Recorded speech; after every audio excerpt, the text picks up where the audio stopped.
All right, let's find the perfect growing system for you.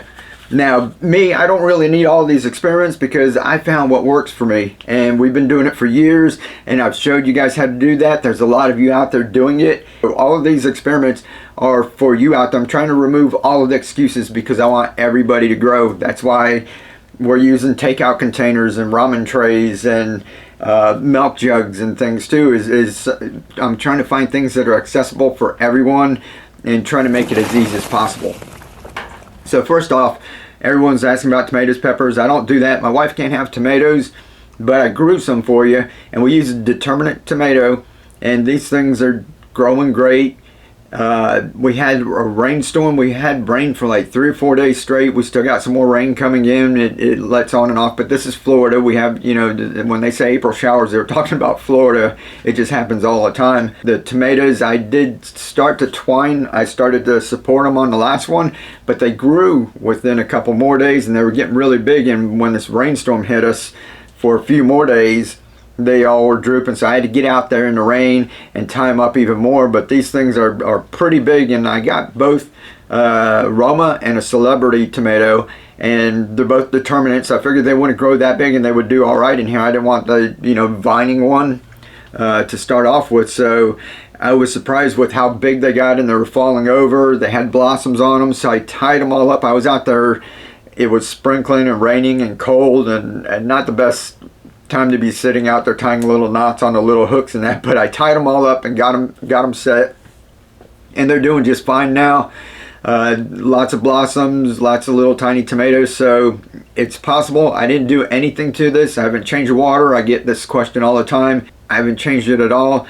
Hopefully this makes it as easy as possible. I'm gonna have a full video on it, and Keely wanted me to show you her nasturtiums. These are from the seed pack from True Leaf Market, the variety pack.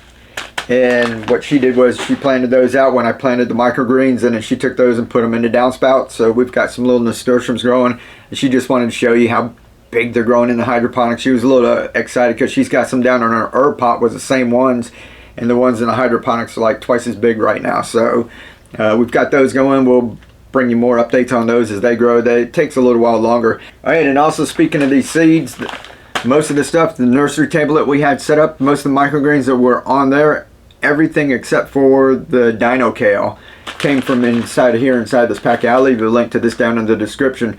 But we grew these out, and then we took these and we planted them out. So all of that stuff was on my nursery table, and what that is that we took the microgreens, we grew them into microgreens.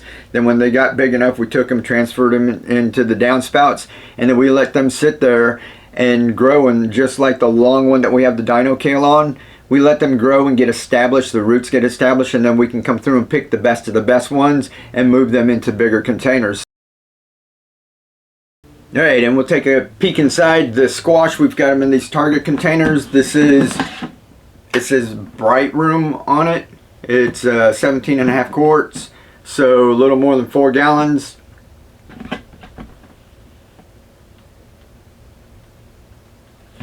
And these were at Target.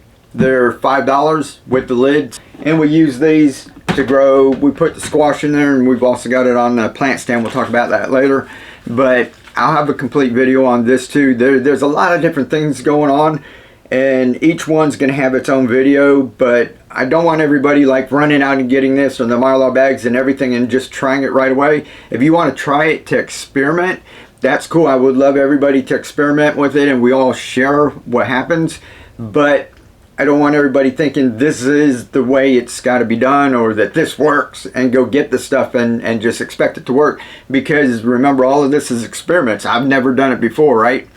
Like I said, we're just testing things out, trying to figure out different things for you guys. Those are working out right now. I'll have the full video. Like I said, I put the Mylar bag in there. You can put water around it too to help keep it cooler and to help keep it stable. It keeps it heavy enough so that it doesn't float around inside of our hydroponic off-grid chiller. Let's see, I harvested the kale out front. That really got beat up by the rain. I don't have a gutter over here on this overhang, and it came down and the bottom rows just got hammered with the rain and totally beat up. So the kale I came out every day and half the kale was laying out, and I'd have to put them all back up. and they're big enough right now. We just decided to just harvest it. Alright, and the Mylar bags look like they're doing okay. And like I said, it's just an experiment. And I'm going to have the full video on how I got the net cup on there. There's no glue. It's not glued on or anything. I got the net cup on there. And I got the pool noodle. And some of them you only see the pool noodle. I have the video coming out. But I want to make sure this works before I actually go through that trouble and edit it. And tell you guys. And you guys go and buy things and you put it together. And for some reason or other, this doesn't work out. So it might be a fluke that it looks like it's doing good now, and it might not work. I might have to try it 2 or 3 times. Once I do that, I'll have a full video and I'll show you guys how to put it all together. But I don't want to waste your time going through all the technicalities, you know, if it doesn't work. Oh, we planted out the terracotta, the buckets. It's not real terracotta. Keely painted it to look like terracotta. I think it looks pretty cool. And we're going to see how this goes, but it looks great in the terracotta and it's sitting up there. And let's see, the plant stand is doing good. All of the squash that is in here is a little bit smaller. The one in the hydroponic chiller is like huge compared to these, but I planted those out about a week beforehand. The ones that are over there are a little smaller, but those got into the hydroponic solution about a week later. So the other things that are in there, pak choi, the kale, those are doing all right. So they've only been in there a week. We're going to go ahead and let them go, and we'll come back and give you guys updates on them. Anyway, we decided to try out some grow lights. I used to use Hidden Harvest grow lights, and Brad, who made them, he was gracious enough to send me some. They work great. I've used them for years. They're in all my videos. And everybody would say, where do you get the grow lights? And I would always just go, Hidden Harvest grow lights. And Brad got out of that business, and he went off grid building a homestead or something. So I went and got some from Amazon, where we're trying those out. If they work good, I'll be able to just point, you know, when people ask about the grow lights, I'll be able to just shoot them over there and say that's the ones that I use if you get something kind of like it. So that's all the stuff we got updates on right now. Like I said, these are experiments. You know, I want you guys to follow along, have fun, enjoy the process. I want you guys to get out there and don't feel like this is the only way, and if I can't do it like Mike, I can't do it at all. I want you guys to figure out some way to do it, whether it's in a takeout container or a milk jug or a fancy hydroponic container or whatever you want. All that we're interested in is that you're growing some of your own food. Alrighty, get out there, share this up. Live to inspire, keep on growing, be the change. We'll catch you next time.